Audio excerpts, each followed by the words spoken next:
I have lived 99 years. I have seen the United States economy stumble, fall, pick itself up, and run like a gazelle, only to trip over its own shoelaces again.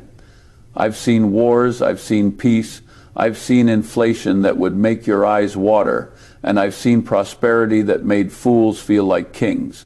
But there is one specific event, one specific trigger, that separates the rational people from the absolute lunatics. It's the moment the Federal Reserve announces a rate cut. Look at them, cheering, salivating. Like Pavlov's dogs hearing the bell. They think the dinner bowl is being filled. They think, oh goody, the Fed is cutting rates. The bull market is back. My portfolio is going to the moon. I can finally buy that boat. I am here to tell you that you are out of your mind. The people who celebrate a rate cut are usually the ones who are about to get slaughtered. You see, in my 99 years, the people who lost the most money. I am talking about total ruin. The kind where you go home and tell your wife the retirement fund is gone. We're not the ones who bought during a panic. They were the ones who bought when the money was easy. They didn't lack IQ points. They didn't lack hard work. They lacked sanity. They fell victim to a lollapalooza of psychological misjudgments. They developed a habit more dangerous than cocaine and infinitely more expensive. They became addicted to illusions. Today, I am going to perform an inversion. I am not going to tell you how to get rich. There are plenty of charlatans on this platform selling you courses on day trading and crypto. Crapo who will lie to you about that. Number, I am going to tell you exactly how to ensure you die poor. I am going to show you how to take a perfectly good fortune and incinerate it in the bonfire of your own stupidity during a rate cut cycle. If you listen to me, you might just survive. If you don't, well, someone has to be on the losing side of our trades at Berkshire. And it might as well be you. Let me tell you a story. It's a tragedy, really, but a necessary one. It's 1999. The Federal Reserve is easing. Money is sloshing around the system like cheap beer at a fraternity party. I knew a money manager. Let's call him Michael. Michael was not a fool. He was a Stanford graduate, IQ of 140. He could do math in his head that would make your calculator smoke. He managed $2 billion of other people's money. A serious man. In 1998, Michael was a value investor. He bought things that made cash. He bought businesses that you could understand. And because of that, in 1998, he made 12%. The NASDAQ went up 40%. Now you and I know that 12% is a wonderful return. If you compound money at 12% for 30 years, you end up filthy rich. But Michael didn't feel rich. He felt like a leper. His clients started calling him, Michael, why aren't we in Cisco? Michael, my neighbor represents a .com company that sells dog food online, and he just bought a Ferrari. Why are we holding this boring furniture company? The board of directors called him in. Michael, perhaps the paradigm has shifted. Perhaps you are too old-fashioned. Michael called me. I could hear the terror in his voice. It's a very specific sound. The sound of a man whose social proof is evaporating, he said. Charlie, I know these companies have no earnings. I know it's rat poison, but if I don't buy them, I will be fired. The liquidity is pushing everything up. Do I hold or do I fold? I told him, Michael, you are asking the wrong question. You are asking if you should participate in a mass delusion to save your job. You should be asking why you feel the need to be wrong just because everyone else is. He didn't listen. The psychological pressure, the social proof bias, was too strong.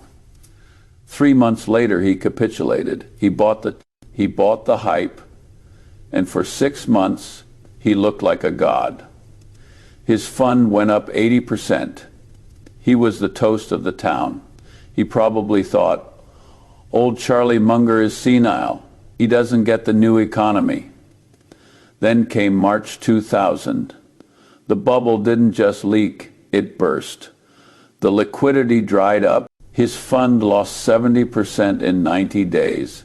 His investors, the same ones who begged him to buy, trampled him on the way to the exits. He was forced to liquidate at the bottom. He closed the fund, he went bankrupt. The last time I saw him was in 2002, outside a Berkshire meeting. He looked 20 years older. He said to me, "Charlie, I thought the rate cuts were an opportunity.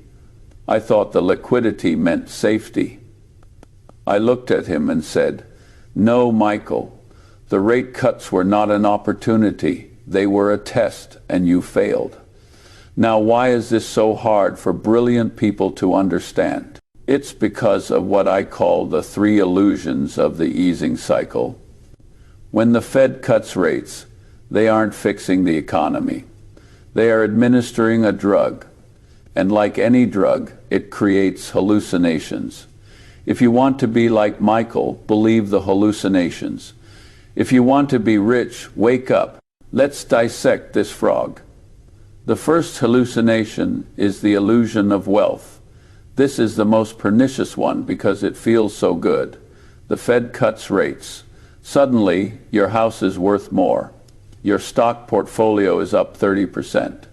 You look at your net worth statement and you say, "My God, I'm a genius. I'm rich." You are suffering from what economists call money illusion, but I call it being too stupid to understand inflation.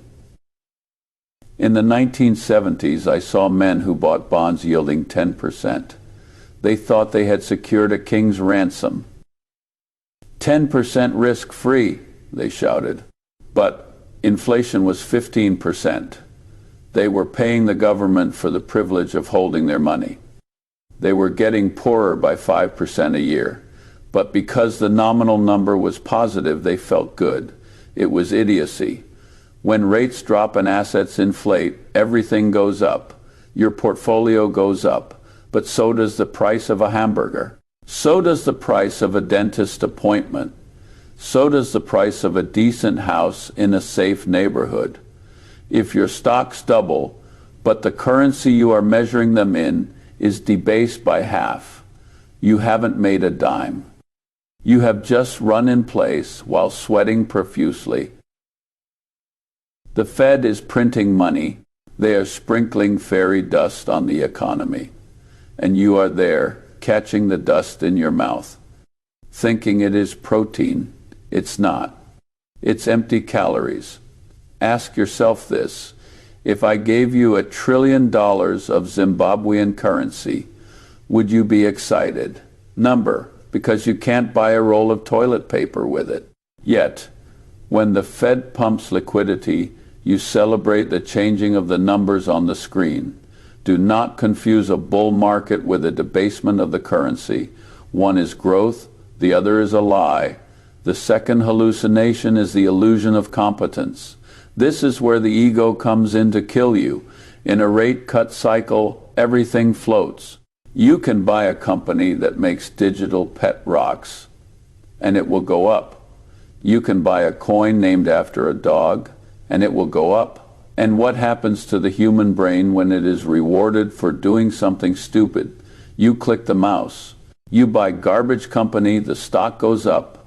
Your brain releases dopamine. You conclude, I am good at this. You aren't good at it. You are a cork bobbing in a flood. Warren and I have a saying, only when the tide goes out do you discover who has been swimming naked. When the Fed is pumping liquidity, the tide is in.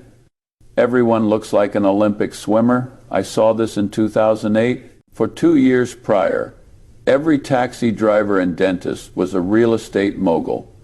They were flipping condos in Florida with money they didn't have.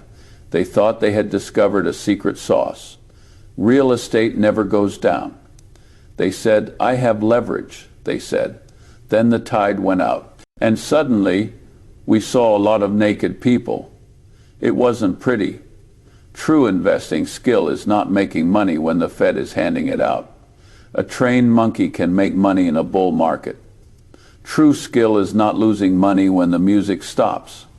If you find yourself thinking, I have a knack for the market just because the Fed cut rates, stop. Go look in the mirror and say, I am not a genius. I am just standing in a rising elevator. If you start believing the elevator is rising because you are pulling it up with your mind, you are going to step out of the shaft at the top floor and fall to your death. The third and perhaps most fatal illusion is the illusion of safety. When the Fed cuts rates, volatility often drops. The market goes up in a smooth, straight line. No big drops, no panic. Your brain, which evolved on the savannah to avoid lions, looks at this chart and says, no jagged lines, no danger, it is safe to come out. You project the immediate past into the eternal future. Nassim Taleb talks about the turkey. Every day, the farmer comes out and feeds the turkey. Every single day, the turkey's statistical model says, the farmer loves me, my life is secure, the risk is zero. For 1,000 days, the turkey's confidence hits its peak. The volatility of its life is zero. And then comes day 1001. Thanksgiving in finance. Low volatility is not safety. Low volatility is often a sign that risk is accumulating under the surface. It's the silence before the earthquake. In 2007, risk models at Goldman Sachs said a crash was a 25 standard deviation event. That means it shouldn't happen in the lifetime of the universe. Why did the model say that? Because the volatility had been low for years. They confused the map with the territory. When the Fed cuts rates, they are suppressing volatility artificially. They are pushing a beach ball underwater. You look at the surface of the water and say, look how flat it is. But the pressure is building, and when that ball pops up, and it always pops up, it's going to break your nose. So, when you see the market grinding higher every day on low volume during a rate cut, be afraid, be very afraid. That is not stability. That is complacency masking a catastrophe. Now I've told you how to lose money. I've told you how to be a fool. You might ask, Charlie, if it's so obvious, why do the professionals on Wall Street fall for it every time? This is the concept I wrote about in Poor Charlie's Almanac, institutional compulsion. The fund manager cannot sit on cash. If he holds 30% cash while the market goes up, his clients fire him. He is paid to be fully invested. He has to dance while the music plays. Even if he knows the building is on fire, he is trapped. But you are not trapped. This is your only edge. You are not an institution. You don't have a board of directors breathing down your neck.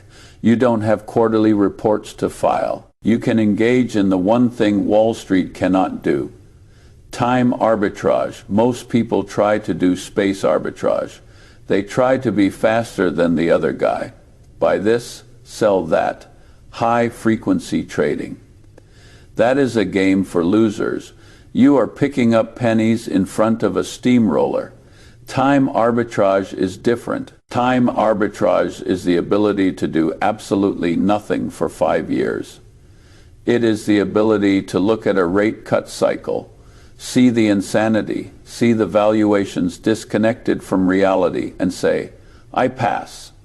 But Charlie, you whine, I am missing out. My neighbor is making money. Let him make money. Who gives a damn? If you are standing at a casino and you see a drunk man win on a slot machine, do you feel envious? Do you think he has a strategy? Number, you know he's going to give it all back.